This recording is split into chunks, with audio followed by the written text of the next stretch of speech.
하나 굉장히 큰 뉴스였는데 지난 22일 날 정청래 민주당 대표가 조국혁신당에 합당 제안했습니다. 네네. 그 뭐 두 분 다 말씀 들어보면 지방선거 승리를 위해서 가야 할 길이라고 정 대표가 말씀하셨고 조국 대표도 국민의 마음을 따라 결정하겠다고 해서 이거 사실상 통합이 현실화하는 분위기인데 네. 이 지방선거 승리 또 이런 목표 이외에도 이 두 당 모두의 이런 통합이 이런 긍정적인 효과를 가져올 거라고 좀 기대를 하고 계시나요? 그 제가 쓴 책을 한 번 더 보셨다고 하셨으니까 거기 제가 규정한 게 이 우리 민주당의 역사는 분열과 통합의 역사다. 그리고 항상 통합을 추진하는 시기에 선거에서 승리했다. 그렇게 서술을 제가 했는데요. 네, 그리고 그 통합이 있을 때마다 제가 항상 통합화에 몸담고 그러셨죠. 통합을 추진해 왔지 않습니까? 그 보면 선거 앞두고 통합하지 않고 승리한 적이 없어요. 그러니까 사람들이 지금 지지율 없다고 자만하고 있는데 2010년에요. 그때 분위기 나쁘지 않았거든요. 노무현 대통령 돌아가시고 나서 그 뭡니까 정세균 대표 시절에 예. 제가 그때 대변인으로 있었고 예. 그때 야권 연대 민주진보 지정 야권 단일화 작업을 윤호중 지금 현 행안부 장관이 했었어요. 네. 그때 실패했거든요. 그때 서울 경기 선거 졌습니다. 그렇죠. 네, 한명숙 총리 후보 떨어졌고요. 유시민 후보가 경기도지사 떨어졌지 않습니까? 취약 지역인 강원, 인천, 경남, 충남에서만 이겼죠. 그러니까 야권 연대가 그때 진보당 그때 통합진보당인가요? 그때 우리 야권 연대 하려고 했던 그 통합진보당하고 통합 협상이 너무 힘들었어요. 전국적 협상이 안 돼서 깨고 각 도별로 해라.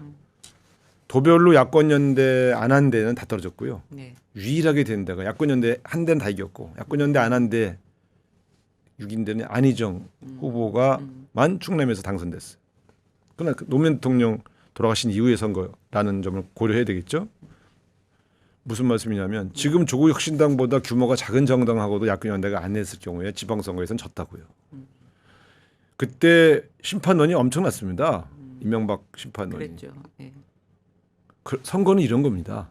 그러니까 지금 분위기 좋다고 이 뭐 절대 선거 다가오면요 격차가 줄어듭니다. 왜냐하면 아까 말씀드렸지 않습니까? 보수가 사라진 게 아니에요. 입을 안 열고 있는 거예요. 그러니까 지금 당장 선거하면 다 이길 것 같은데 사실 해보면 또 인물 경쟁력이 있는 지역이지 않습니까? 네. 저는 지금 서울시장 선거 오세훈 후보 나온다고 칠 때 만만치 않다고 보는 사람입니다. 서울은 절대로 격차를 벌려주는 데가 아니에요.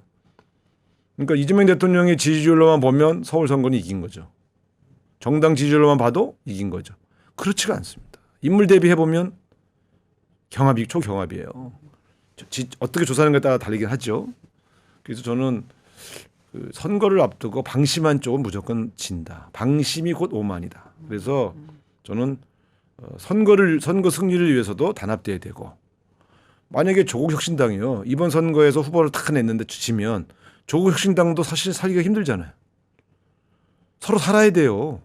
그렇지 않습니까? 왜 우리끼리 경쟁해서 내란 세력 좋은 일 시킵니까? 그런 측면에서 본다면 그 통합의 자체 이번에 그 절차는 좀 문제가 됐어요. 제가 봐도 정 대표가 도대체 왜 저런 식으로 전격적으로 했는지는 그 이해 그 마음은 뭐 왜 그런지 알겠지만 그거 옳지 않아요. 그러니까 그거는 김민석 총리 말이 맞아요. 아무리 그래도 내부 상의는 하고 지도부 내부 상의는 했어야지. 그렇지 않습니까? 지도부를 믿어야죠. 그분들이 그 보안 때문인 모양인데 내부의 견해가 다른 사람도 있고 보안 때문이라 하더라도 아니 외부와 통합하면서 내부를 선통합하지 않고 어떻게 통합을 해요? 그렇죠. 그러니까 결국 지금도 통합이 확 빨라지지 못하는 이유가 내부에서 반발 때문에 이런 거 아닙니까? 예? 그래서 저는 이 방법 합당을 제안하는 방식은 좀 거칠었다고 봐요. 그런데 이 합당 자체 통합 자체는 피할 수 없다. 그리고 이거는 더불어민주당의 승리를 더 공고히 하기 위한 거고 조국혁신당이 선거이후에도 건강하게 자기 세력이 앞으로 전진할 수 있도록 함께 윈윈하는 그런 방책이라고 봅니다. 그래서 저 개인적으로는 조국혁신당 동지들이 별도로 이제 우리는 게 있어요. 당에 보면 더 좋은 미래라고 하는 정파가 네. 있어요. 그런 식으로 뭐 등록제까지는 아니더라도 독립적인 정파로 모임을 만들고 옛날에 과거에 우리가 열린우리당 때 의정련, 참정련 있던 것처럼 그런 형태 영구 정파 조직은 저는 허용하면 된다고 봅니다. 그래서 우리가 연합을 하고 연대를 한 목적은 공동의 승리를 위해서니까요. 그래서 뭐 DNA 얘기를 했는데 그 DNA를 유지하면서 독자적인 활동의 폭을 열어주고 그리고 공동의 승리를 위해서 같이 노력하는 필요가 있다고 보여지죠. 근데 이제 조국혁신당이 요즘 이제 많이 강조하는 얘기가 DNA 말씀하셨던 거 네. 민주당 왼쪽에서 지켜왔던 여러 가치들 뭐 사회 대개혁 과제들이 많지 않습니까? 그 얘기해왔던 과제들을 훼손할 수 없다는 아주 완곡한 표현일 텐데. 저는 그거 동의합니다. 그러니까 근데 그게 밖에서 그 동지들이 경험했을 거예요. 민주당의 대표들이 사인했는데 물론 전 대표죠. 박찬대 대표가 사인했는데 대표 바뀌니까 안 지키잖아요. 혹은 소극적이잖아요. 밖에서 막 해달라고 뭐 얘기를 해. 저도 많이 만나봤고 그 총리실 산하에 만들었고 제가 볼 때는 밖에서 막 해달라고 뭐 사실 약간 조금 뭐 이렇게 자존심도 상해요. 사실 그 약속인데 당연히 지켜야 되는데 안 지켜준다고 주장하는 거거든요. 저는 안에 들어와서 주장이 훨씬 더 영향이 있다고 봅니다. 요청할 때마다 나와서 발언하고 아니 이거 여기 박찬대 전 대표 계신데 약 사인했잖냐 이거 왜 안 지키냐 막 이렇게 의총에서 발언을 해줘야 셀 거 아니에요. 저는 그렇게 본다면 밖에서 지키는 방법이 있고 안에 들어와서 지키는 방법이 있는데 그걸 지킬 자신이 왜 없겠어요. 아까 말씀드렸어요. 독립적인 정파를 만들어가지고 계속해서 이 안에서 바로 그 개혁 과제를 실천하기 위한 내부 투쟁을 하시면 훨씬 더 의미가 있지 않을까요? 통합의 효과를 좀 극대화하는 가장 현실적이면서도 궁금해하는 게 그럼 조국 대표가 어떤 선택을 하는 게 좋을지 본인의 출마 문제라든가 이런 거 포함해서 조언을 하신다면 좀 어떤 조언을 해주실 수 있을까요? 저는 조국 대표는 소중한 우리 여권의 자원 아닙니까? 네.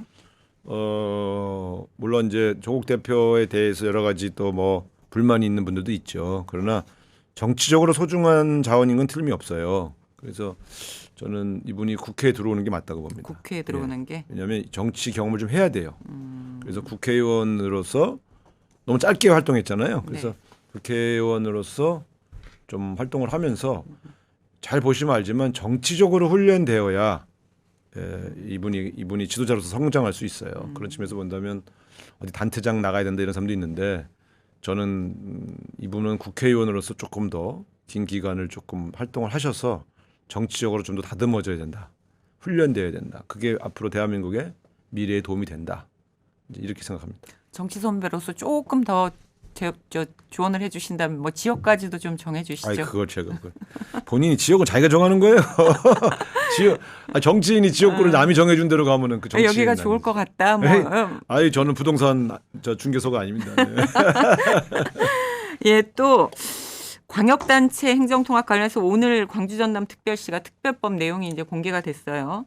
근데 이제 좀 우려했던 내용들이 좀 담겨 있기는 해요. 이제 제왕적인 어떤 지자체장의 권한 이런 부분들 앞으로 국회 심의 과정에서 좀 걸러질 수 있겠는데 큰 틀에서 어찌됐든 지역 분권이나 균형 발전의 흐름으로 가고 있는 건 맞는 것 같습니다. 근데 광주 전남에 비해서 대전 충남은 좀 난항을 겪고 있는 것 같은데 세종 충북의 요구도 좀 있고요.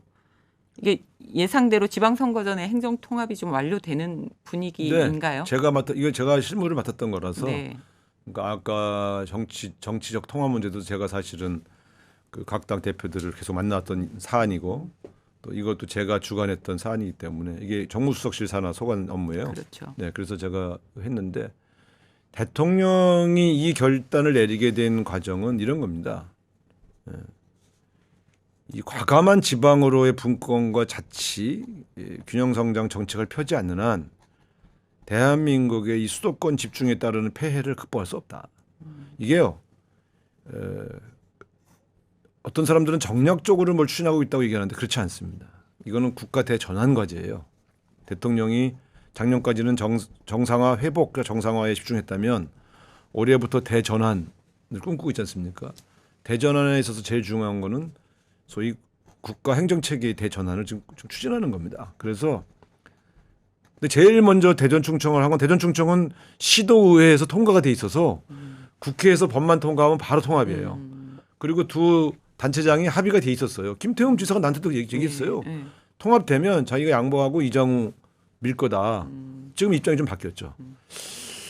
그러니까 우리 입장에서는 여기는 야권에서 이미 합의한 거니까 이거 그냥 우리가 돈 태워주고 특례를 주면 되겠네. 정말 순수하게 접근한 겁니다. 그다음에 이걸 하다 보니까 광주 전남 쪽에서 우리도 좀 이 정도의 혜택을 주면 우리도 할 생각이 있다 이런 분위기가 전달돼서 제가 강기정 시장하고 김영로 도지사하고 다 미리 전화를 했어요. 했더니 이거는 만약에 그렇게 추진한다 그러면 우리도 협력할 수 있다. 그래서 그물살을 탄 거죠. 국회의원들의 일부가 조금 불만이 있었어요. 그래서 그분들 대통령하고 다 만나고 대전 충남 쪽의 민주당 국회의원들 대통령하고 다 면담하고 바깥 먹으면서 대통령의 진심을 들었어요. 그분들이. 그러면서 그분들이 다 도른 거예요. 저렇게까지 진심이면 이건 해야 되겠다. 그리고 거기에 줄 예산과 특례를 짜는데 대통령이 이르셨어요. 중앙정보 중에서 부처가 양보 안 하려고 하는 데가 있잖아요. 예. 다 불렀어요. 5명의 장관을 불러서 앉혀놓고 양보해라. 내 권한을 줘라. 다른 지방자치단체 걸 뺏어서 통합특별시 주지 마라. 그러면 못한다 이거. 왜냐면 거기는 거기대로 발전시켜야 되니까. 다만 여기는 내가 쓸 예산과 권한을 줘라. 그래야 통합하지. 그냥 하겠냐. 또 만약에 딴 데 지방자치단체가 갈 거를 뺏어서 주면 여기는 주지만 딴 데가 다 반발할 거 아니냐. 그렇게 하지 말고 기존에 주던 거 다 주고 통합을 결정하는 데는 내 권한과 내 예산을 내가 쓸 수 있는 예산을 넘겨줘라. 그렇게 한 거예요. 그걸 제가 옆에서 봤잖아요. 그 장관들이 다 이거 대통령 쓰셔야 되는 건 대통령 권한인데요.